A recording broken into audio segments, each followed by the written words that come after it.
I am both very excited and completely terrified about filming this video. It's going to be a super long one.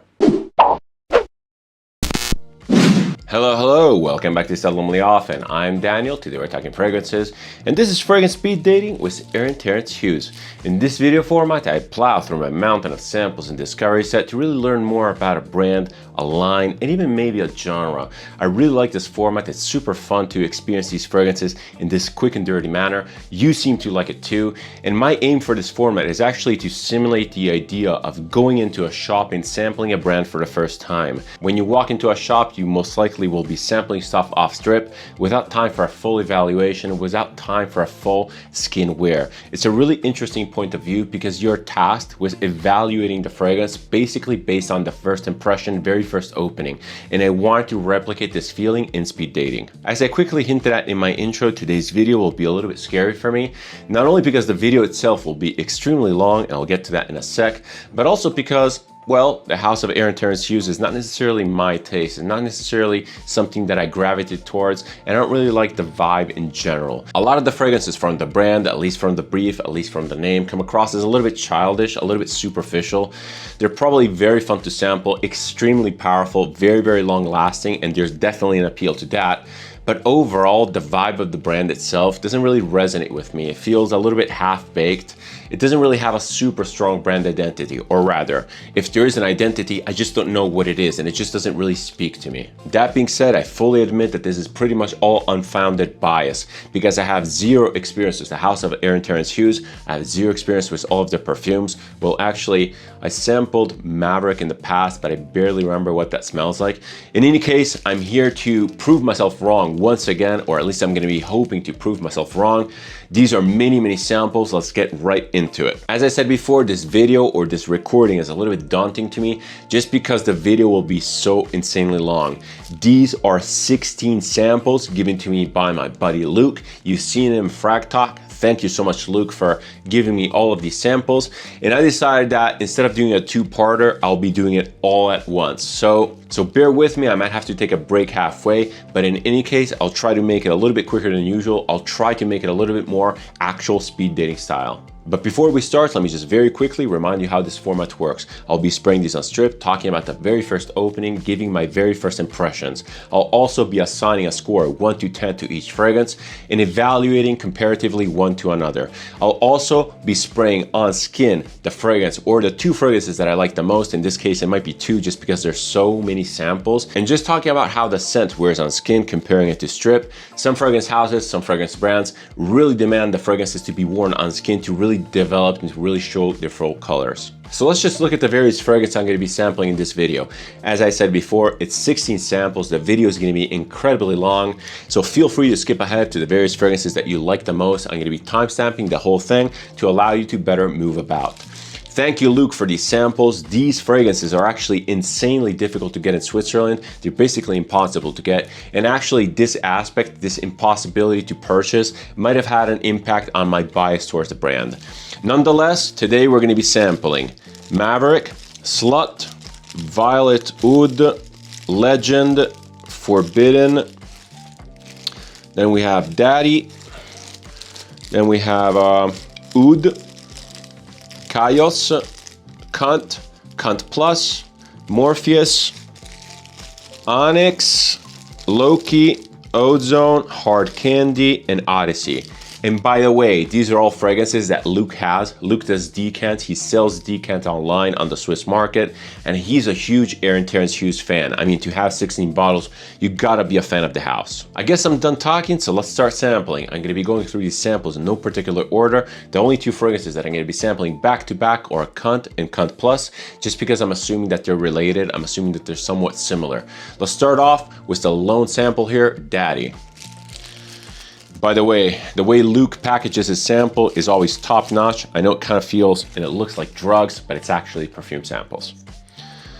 All right, Daddy, here we go. Let's go 2 sprays.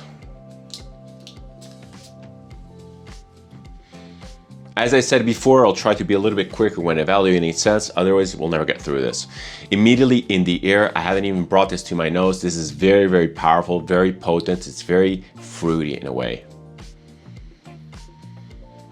This is actually pretty difficult to identify. As a preface, I have to say that from Aaron Terence Hughes, I'm expecting a lot of mass appealingness, a lot of likability, a lot of modern, powerful synthetic scents. And this one here definitely comes across as one of those. It's very, very loud. It's very synthetic, very punchy. Punchy is the right word. I'm not really sure what I'm picking up. It's very difficult to identify what I'm smelling. It does smell very modern, very likable, very punchy and sweet, along the lines of a lot of other designers on the market. But again, it smells a little bit more focused. It smells more concentrated. It smells more powerful. So I think I smell peach. For whatever reason, I'm smelling peach or apricot. There's a definite fruity component in here. There's also a mild boozy accord, something like that, maybe some sort of a whiskey or some sort of a liquor accord. It smells similar to something like Initial Side Effect. It has also a little bit of Angel's Share in here. It does smell boozy, it does smell sweet, it's fruity, but it's much lighter than Angel's Share. It smells much more lifted up. It's definitely a pleasant smell. I can't knock it. It's a very pleasant smell. I like it a lot smell-wise. Would I wear this? Probably not. It's a little bit too youthful. Again, it's very modern, very designer-like. I would almost call this like designer plus because it's very trendy in a way, but it's a little bit, it smells, well, not higher quality, it just smells more potent, more concentrated. It smells like a less diluted soda. I don't know why I come to this conclusion, but it's very pleasant, very likable. So yeah, back to the scent. It's very fruity. I'm picking up on this peach apricot thing. There's a little bit of booziness, very contained, maybe a little bit of woodiness. Maybe I'm influenced by the name Daddy. I'm not really sure what that is supposed to signify. Maybe it's like a more older man or older gentleman. Again, this strikes very youthful. I like it. The smell's good. It's very good. I like it. I would probably wear it here and there just because it's a very pleasant scent overall. I would say it's a pretty decent start. Yeah, I would give this a 7. It's a fairly middle ground score that leaves a lot of room for improvement, but also a lot of room down below. 7 it is. The second scent we're going to be trying is Onyx. This one here has been recommended to me a lot of times. Apparently it's a very beautiful rosewood fragrance, very powerful and modern at that. Let's give it a go. This room is going to be filling up with fragrance, my God. Yup, immediately huge commercial rosewood to the max. These are insanely strong, insanely powerful. I immediately get something like MFK's Oud Satin Mood. It's very much along those lines. It's a very modern, punchy, sweet rose oud fragrance. The rose is very detectable, very present. It's very juicy, it's very fruity, deep red in color.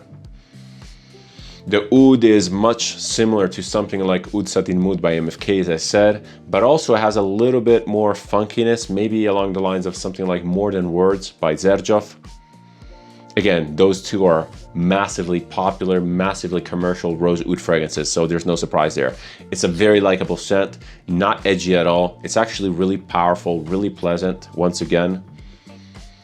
I think that I like the other one better just because this has been done to death. This sort of fragrance is out there, it's established, it's an established smell. And I feel that I wouldn't necessarily go outside of the comfort zone, outside of the box, the Aaron Terence Hughes for something like this because it doesn't really stand out. It's good, I like it. It's powerful, punchy, dark. This is much darker than the previous one. It's really characterful, but again, not surprising at all, not too original. If you like Oud Satin Mood, you'll like this. If you like Zerjov More Than Words, you will definitely like this. Good. It's good, it's powerful, punchy, great first impression, great presentation. I would also have to give this like a 7 out of 10. First impressions, as I thought, these are very fun to sample, they're very powerful, these would be a blast to sample in a shop. They would easily overshadow everything else. Aaron Terence Hughes, if nothing else, did a great job of going the designer plus route. They smell very mass appealing, very fun, very modern, and yet they have this concentrated smell to them, kind of like MFK. MFK though being a little bit more boring and traditional. I totally get the appeal of these scents. They're very punchy, very likable. Not my scent profile, but it's still gonna be very fun to sample. Fragrance number 3 is Loki. I have no idea what this is about.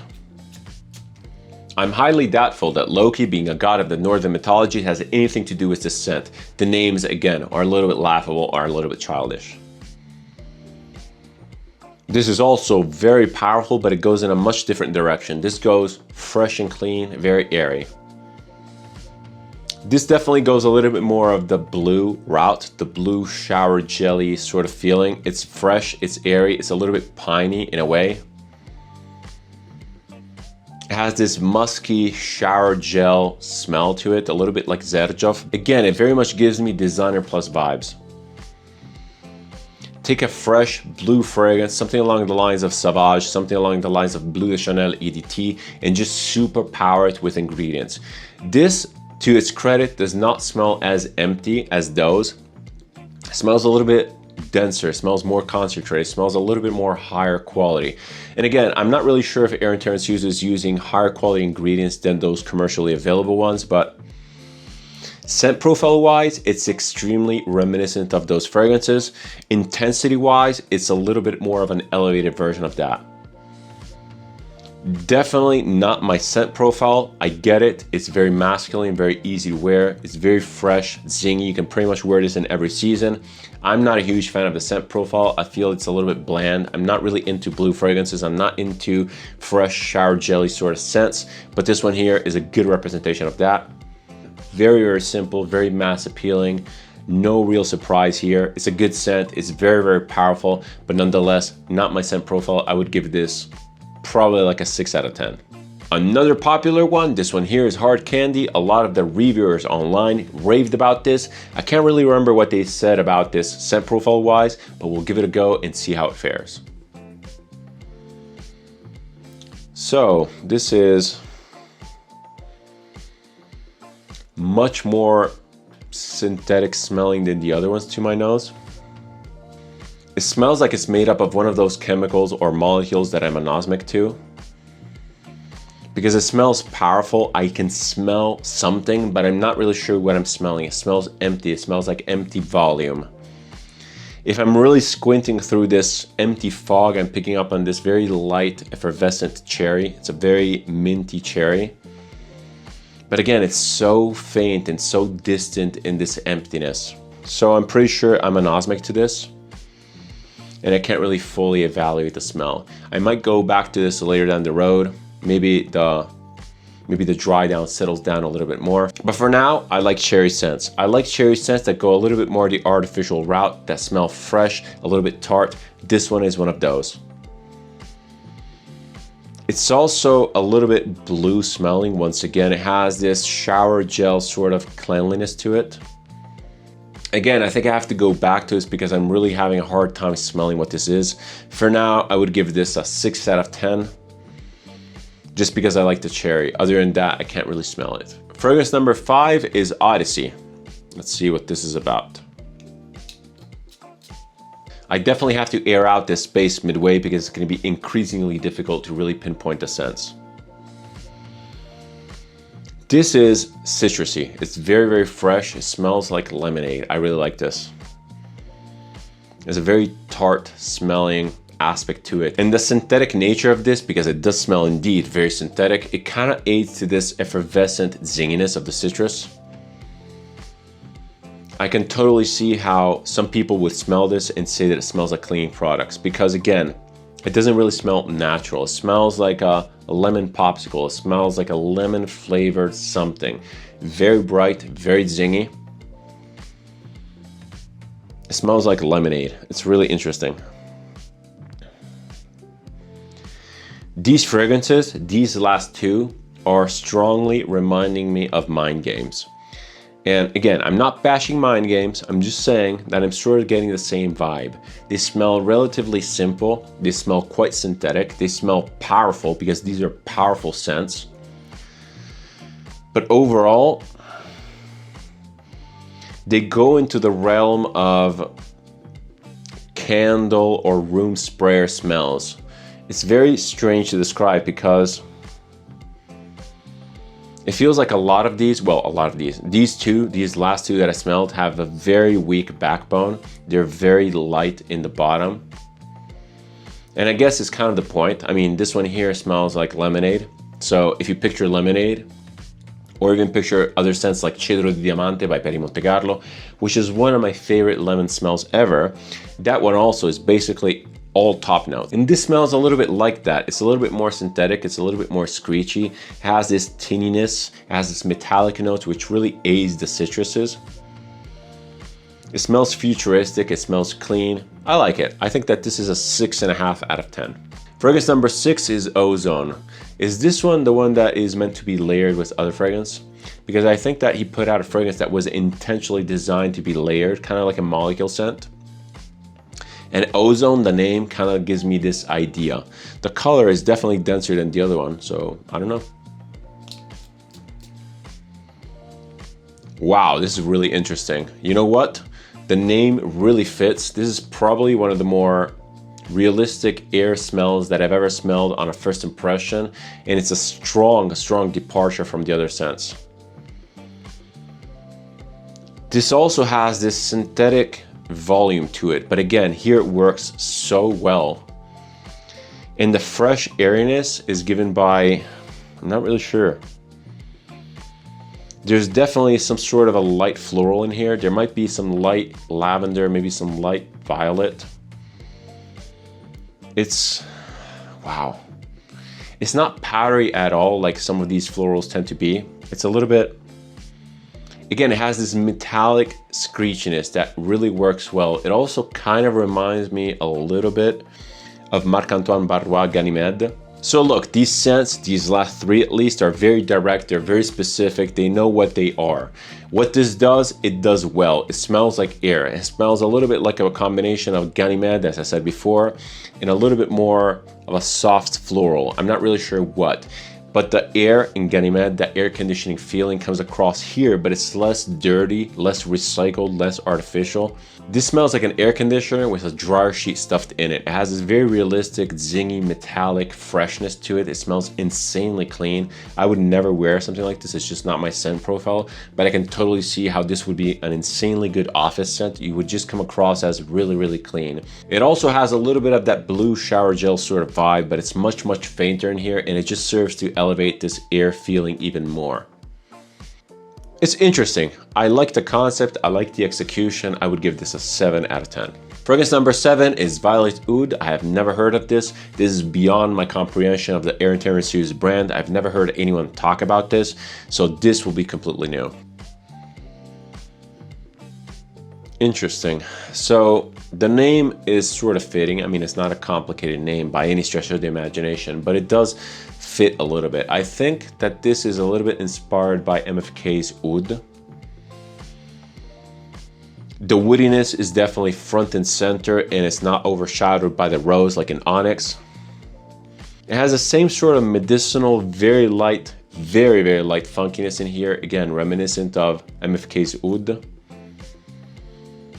I like this. It's very polite, very clean, very classy. Again, this is a mass appealing Western oud. I like this a lot, actually. And interestingly enough, it departs from the MFK with this powdery purpleness. It has a very powdery iris, maybe. It's clean, it's elegant, it's classy. The oud funkiness, it adds a little bit of interestingness to the scent. Again, this is a fairly simple scent. It's not complex by any stretch of the imagination. In concept and in execution, it's not too difficult to understand. It's a very perfumey perfume. It's not telling me any story, it's not narrative at all, but I don't think that that is necessarily the intent of the house. This is really good. I actually really like it. I'm surprised of how much I like it. This is probably like a 7.5, maybe even an 8 out of 10. It's super good and it totally fits my vibe. Fragrance number 8, and I'm definitely taking a break after this because, as I mentioned, they're all insanely powerful, insanely projecting. This whole room is filled with scent and I'm being a little bit fatigued. This one here is Maverick. As I said before, this one is the one that I smelt, but I have no memory about this, so I'll give it a couple sprays and see what this is about. Interesting. It's definitely another one of those shower jelly ones. This is very powerful. There's a lot of fresh greenery in here. It's very fresh. It smells like pine, it smells like juniper, it smells a little bit like, dare I say it, like one of those trees that you put in the cars to like aerate and perfume the car. Like the green one, it smells exactly like that. It's super powerful. And again, I'm not crapping on the scent whatsoever. It just smells exceedingly like fresh pine, like fresh forest, but like a synthetic replica of that. It has this blue freshness vibe to it, which is combining with the pine and anything else which is green and fresh in here, making it smell exactly like the shower gel that I used growing up as a teenager. And this is for all you Italians out there. The shower gel in question is something called Pino Silvestre, and is basically a stepping stone in every man's journey to adulthood. This smells exactly like that in almost a hilarious way. Look, as crazy as it sounds, I would almost wear this, but then I go back to the pricing of Aaron Terence Hughes. This is a very expensive fragrance, and for it to smell like a super cheap shower gel, I don't know. It's definitely fun though. It's a really fun fragrance, and I bet that this stuff gets you compliments because again, it's very straightforward. It's not funky at all. It just smells exceedingly clean. And it has the blueness, but it also has this insanely prominent green notes, like a pine, like a very fresh, minty green. I like it. I kind of actually like it. I would give this probably like a 7 out of 10, just because it's so, it just takes me back to this shower gel. It just takes me back to that vibe. And it actually, again, smells actually really clean and really good. It's just a little bit too simple for my taste. 7 out of 10. All right, I'm back from my break. I took 10 minutes off. I aerated out this place. I opened up all the windows because it was being very, very saturated by perfume. I'm ready to get back into it. This one here is fragrance number 9. It's Forbidden. Once again, I've never heard about this. I've never heard anyone talk about this, so I have no knowledge or expectations about this fragrance. Let's see what it's all about. I think this is meant to be a patchouli fragrance. Very spicy, very potent as the others. Yeah, this is very, very powerful. But this is definitely a patchouli fragrance. There's a really strong, earthy, but still mass appealing, very likable patchouli in here. And definitely some spices in here, which give it a little bit of character. I'm not sure which spices are in here. My nose is not that great. I'm not that technical. There's maybe some cinnamon, there's maybe some nutmeg. It has a little bit of a spicy, peppery component to it. The spiciness with the patchouli in here definitely make it smell a little bit more Middle Eastern, but not by much, and especially compared to the others. This is still very, very mass appealing. It's not dense, it's not heavy, it's not smoky whatsoever. It has a lot of airiness, it has a lot of top notes. I have to give credit where credit is due. Aaron Terence Hughes, or whoever's perfuming this stuff, is very good at making fragrances which are broad across the tonal range. They have high highs and fairly deep bass. And this one here, the high is a little bit powdery, maybe a little bit citrusy. It does smell very fresh, very clean in a way, while still retaining the patchouli note. As it's drying down, I'm getting more and more of the top notes. It smells really good. It smells, again, designer plus. This is probably the more boring one out of the ones that I smell, just because it appears to be complex, but it's not. It's very mass appealing. It's trying to appease too many people. It's fresh, but not too fresh. It's deep, but not too deep. Not too Middle Eastern. It doesn't really know what it is.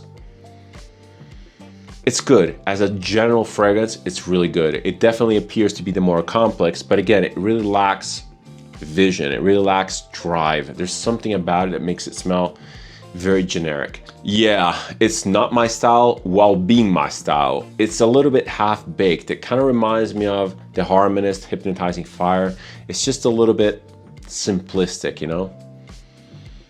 A little bit boring. But nonetheless, it's powerful, it's definitely fun, and I have to give this like a 6.5 out of 10. Fragrance number 10 is Slut. Slut is one of those names which are really childish to me. they really come across as super simplistic. They're like childish edgy, you know? And I'm not really drawn to these names. But I don't know what this smells like. I've never heard anyone talk about this, but with a name like this, it definitely has to carry some punch.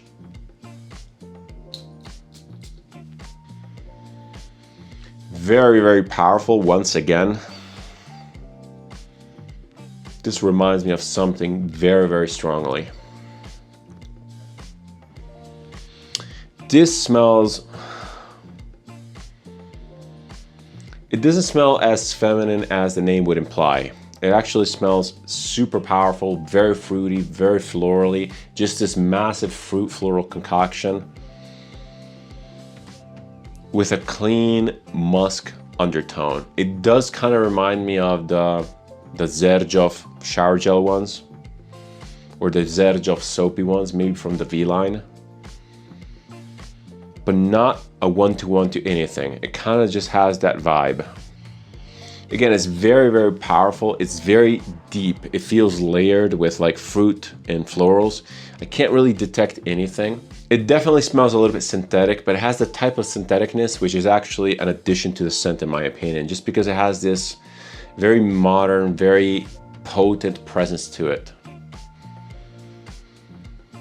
I don't know what this smells like. This is very confusing to me. It's very, not complex, because again, it's a very simple concept, but it's an agglomerate of things which I can't really pinpoint.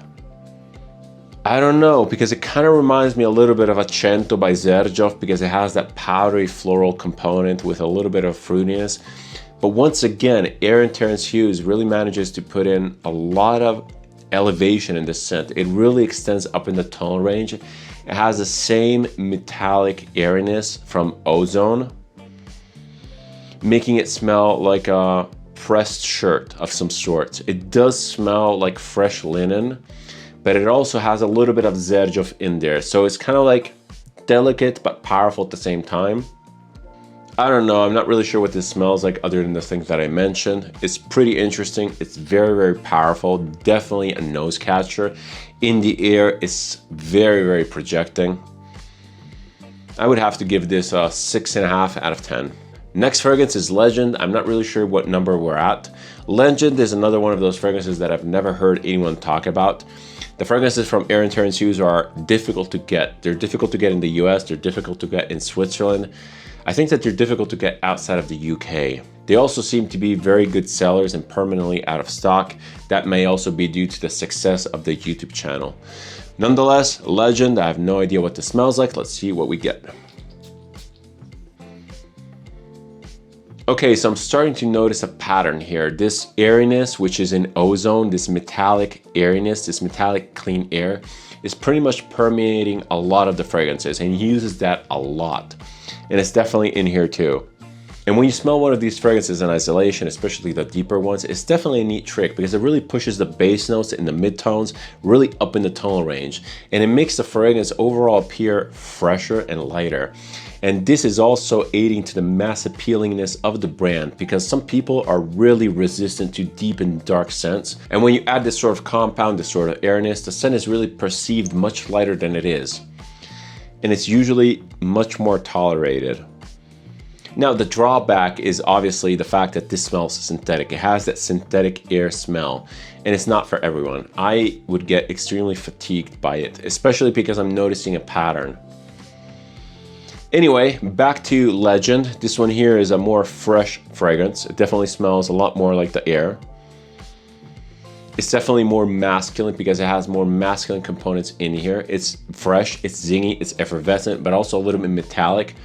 It returns with this blue shower gel sort of vibe. The blue shower gel kind of cleanliness is also returning, and it's bringing with it a little bit of that piney green freshness. It's not as decisive as Maverick, but it's definitely there, it's definitely detectable. Maybe this is more meant to be a summery scent. I kind of feel that there's a little bit of a gin vibe, which is also extremely trendy these days. Maybe there's a little bit of that juniper in here, which is giving it this green, fresh woodiness. This is bland to me. This is really like your simple masculine fragrance, like off the counter. Again, very much designer plus, but this is a little bit less designer plus and more designer. It's powerful, it's punchy for sure. You can tell that this will last a super long time, but scent profile wise, really not my thing. It's pretty pedestrian, very, very simple. It's pretty much something that you would find at an airport counter. Again, I get it. It's a very utilitarian fragrance for a man that wants something simple, that smells fresh, that smells clean, that lasts all day. And I have no doubt in my mind that this will pull that off. But for me, pretty boring. I would give this like a 6 out of 10. Last 5, this one here is Kayos. Once again, I've never heard about this, never heard anyone talk about this. I have no idea what this smells like.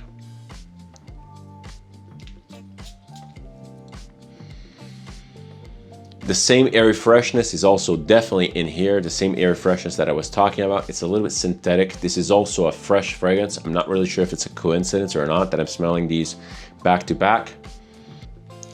This fragrance is very difficult to pin down. It's very difficult to pinpoint because it's fresh like the other one, but it's also a lot less decisively or stereotypically masculine. It's much more powdery. It's much more floral. There's no artificial pininess to this. It doesn't really have a blue shower gel component either.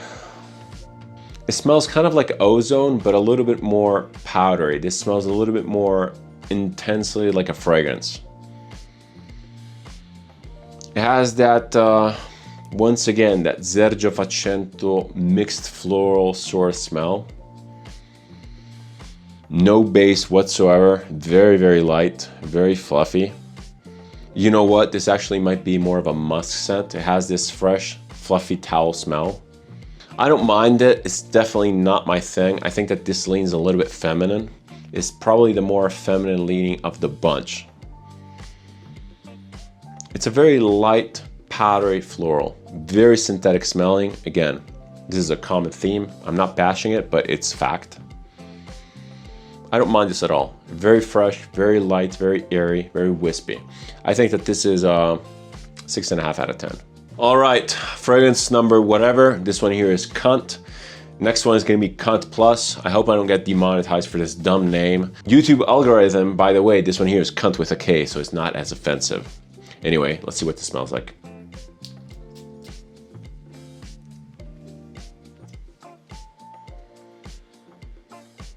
All right, this one is quite different from the rest.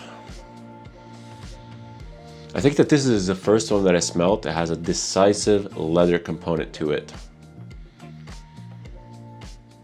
This smells like leather, a little bit smoky. It has a little bit of fruitiness to it.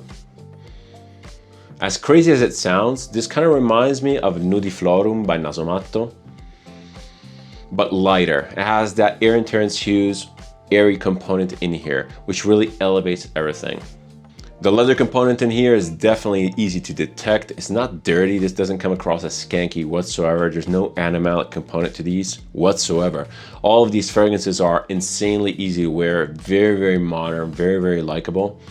This one here being definitely the most edgy though. There's also this smoky component, which kind of reminds me a little bit of like cigarettes, which combined with this very airy light scent profile, it kind of reminds me of like mentholated cigarettes. The fruitiness in here is definitely detectable. It might be some sort of a berry or forest fruit, maybe red fruits, but it takes a back seat behind this leather and smoke. Again, don't take me wrong, this is still super mass appealing. It's just a pretty stark difference from the rest of the line. Not skanky, kind of interesting. It does remind me of something. It does remind me of, this really reminds me of something. And again, other than Nudiflorum, it has this airiness to it, which is reminiscent of something like Hormone Jane's Montabacco Intensivo. That's what it is, or the Hormone Jane DNA. I also talked about this in my review for Hormone Jane Navaba Wood Intensivo. That one there is also exceedingly airy. And this one here, despite it having leather, tobacco, maybe smoke, or maybe fruits, it's very, very light. It has this metallic tinniness to it, which again is very common in all of the other scents that I smelled. I like it. I think it's actually kind of interesting. I don't think that this leans feminine at all because again, it's very leathery. It's kind of fun in a way. This is probably the more fun one that I smelled. I would say that this is a 7 out of 10. All right, on to Kunt Plus. Here we go. Let's see if there's any resemblance with the previous one.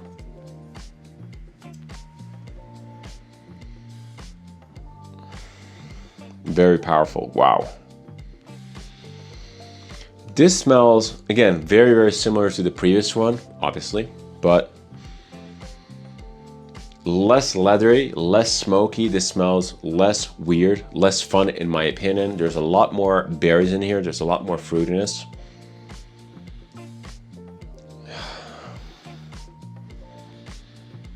It's quite similar. There's also maybe, again, maybe I'm imagining things, but there's also maybe some sort of a latex note in this one here, which is kind of replacing the leather. There was a very distinct leather and ashtray bitter smokiness from the previous. It's kind of absent in here. But I'm almost picking up this plastic latexy thing. It smells kind of like a doll's head,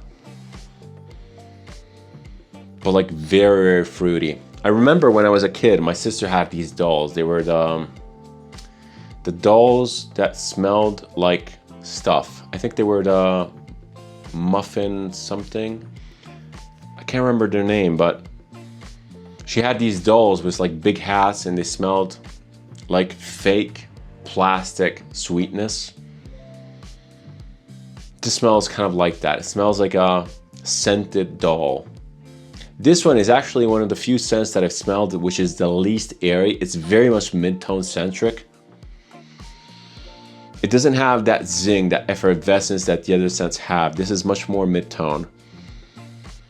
It's so mid-tone and so compressed in the mid-tone that it almost doesn't even smell like an Aaron Terence Hughes. It almost smells like something else.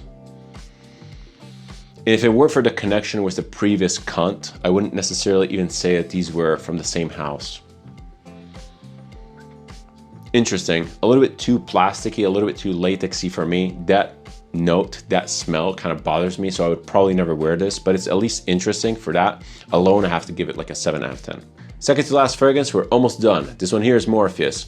And although Morpheus is the Greek god of sleep, I cannot detach from the image of the Matrix every time I think about Morpheus or Morpheus comes up. Let's see what this is all about. Let's see if it has anything to do with sleep. Wow. Very, very eucalyptus-like, like mentholated. This is everything but sleepy. Wow. This is really, really fresh, like fresh eucalyptus, mentholated, mint.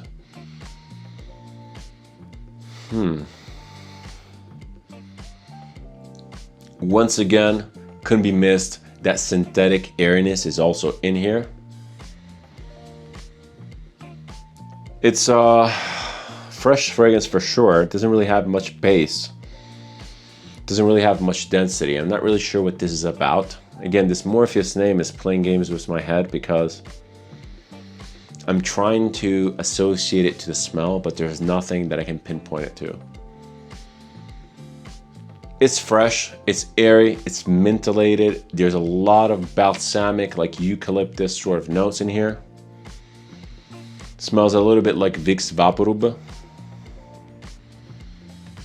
There might be a really slight hayish tobacco note in here. There might be. Maybe I'm imagining things, but there might be something like that.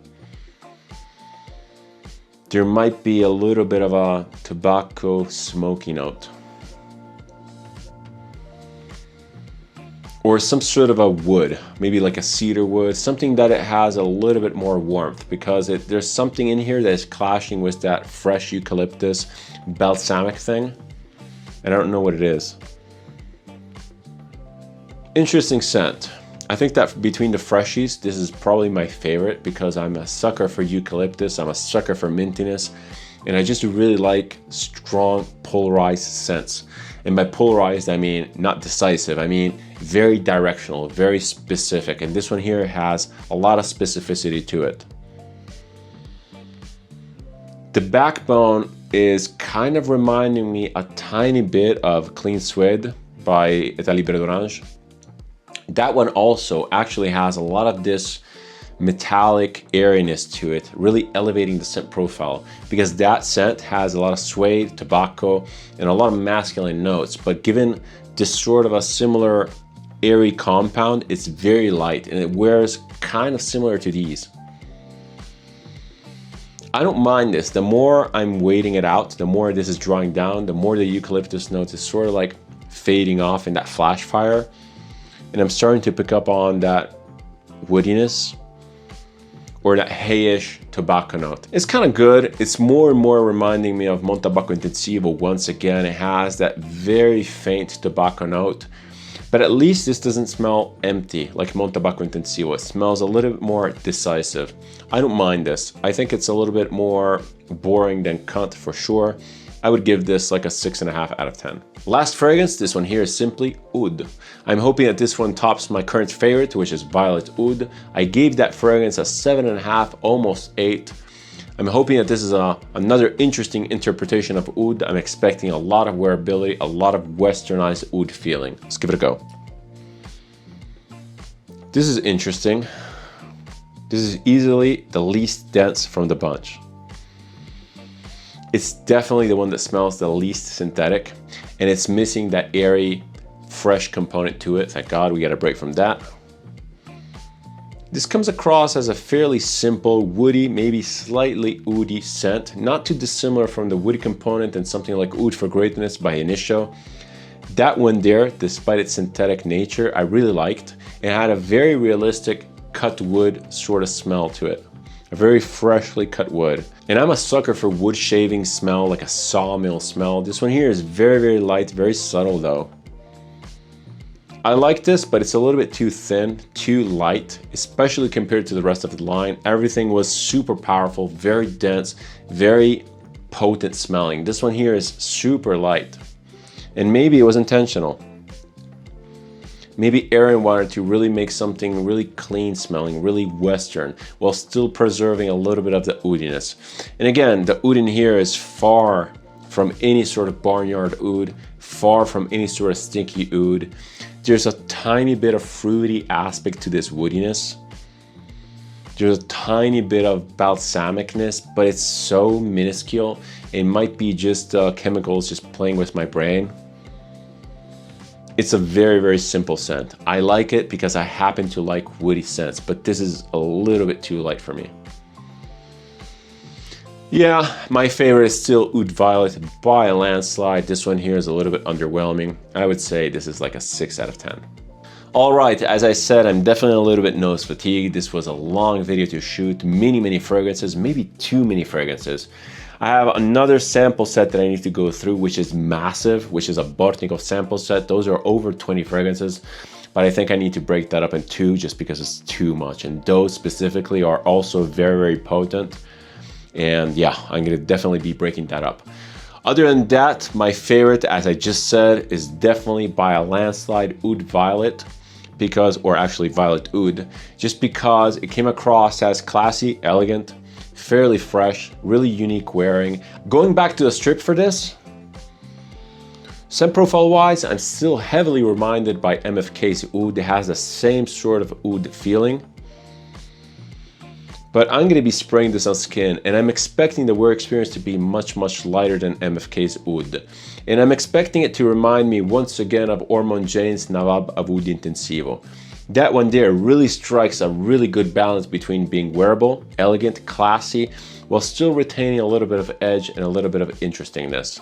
But before I spray this on skin, let me just remind you of the scent profile. To summarize, this smells like a cross between a lighter Dior Homme Parfum, the previous version, not the 2025, and MFK's Oud. Really interesting. Yeah, let's spray this on skin. All right. In the meantime, while I wait this to slightly dry off, my conclusions on the house of Aaron Terence Hughes are sort of along my expectations. A lot of the scents are very potent, very fun, they're very characterful, they're very powerful, but they sort of lack intentionality and come across as I mentioned before, designer plus. This is not a bad thing. I do feel that there's a place for these scents. I feel that the popularity of these scents is also due to the mass appealing factor in them. They're very, very likable. You can pretty much wear any of them in every situation. Even the more edgy ones like Onyx, which was also one of my favorites, and also the other one was Daddy. But even Onyx with its rose oud combo really reminds me of MFK's Oud Satin Mood, and that is an incredibly popular, incredibly likable scent. So yeah, not too surprised, not too overwhelmed. I'm not going to be rushing out to purchase any of these. I'm not really a fan of the style. As you may know if you watch my channel, I'm much more into fragrances with a heavy narrative component, with a lot of artistry, a lot of imagery, and these don't really do that. These are smell good perfumes. They smell modern, they smell fresh, they smell youthful. I'm not really sure how appealing these would be to a more mature audience, surprisingly my audience. Unless you're looking for a beast mode modern scent, well, these actually really deliver on that front. I do appreciate what they stand for. I do respect the fragrances. I do like what they do because they do that very, very well. They're just not for me. Surprisingly enough, everything considered, especially the price for these, if I were to go back to something like this, I'd probably just go with Zerjof. Zerjof offers similar, punchy, fun fragrances which serve ultimately the same purpose. So if you're a fan of Aaron Terence Hughes, I get it. Go get yourself these fragrances, support the guy, support the man, support the brand. I'm not necessarily a fan. I respect the guy. Kudos to him for pulling off a brand which is successful. It's very, very difficult in this day and age. These are just not my thing. But enough talking, let's see what Violet Oud on my skin is all about. Well, unsurprisingly, my skin just darkens everything up. It really brings out the base note in fragrances. It still retains a very, very similar scent profile. It smells very similar to the strip, but it loses a lot of its freshness, or rather, it loses a lot of its powderiness. And that powdery iris was actually a thing that was giving it this clean freshness. It smelled a little bit like baby powder. On skin, this is much, much diminished. It's actually way less powdery and way more oily. It's much more resembling MFK's Oud. And I do think that it's a good fragrance. I just like MFK's Oud. This is very, very similar. I think it's a direct competitor. Overall, Violet Oud is a pretty good fragrance. It's classy, it's elegant, it's punchy, it's powerful. But at this price point, I would just probably go with MFK's Oud. I like that just a little bit more. And it has a tiny bit more funkiness. Again, very, very contained, but it's much more directly an oud fragrance. This has that weird powdery component, which was good on strip because it was very present and it gave the scent a little bit more originality. But on skin, it just kind of serves as a distraction. And at this point, I'd just rather go for a full out oud. Overall, what can I say? Funhouse, very, very potent, very mass appealing, a little bit thin in the concept department, but that's okay. Luke, thank you so much for the samples. I really appreciate this opportunity. I finally got my nose on the house.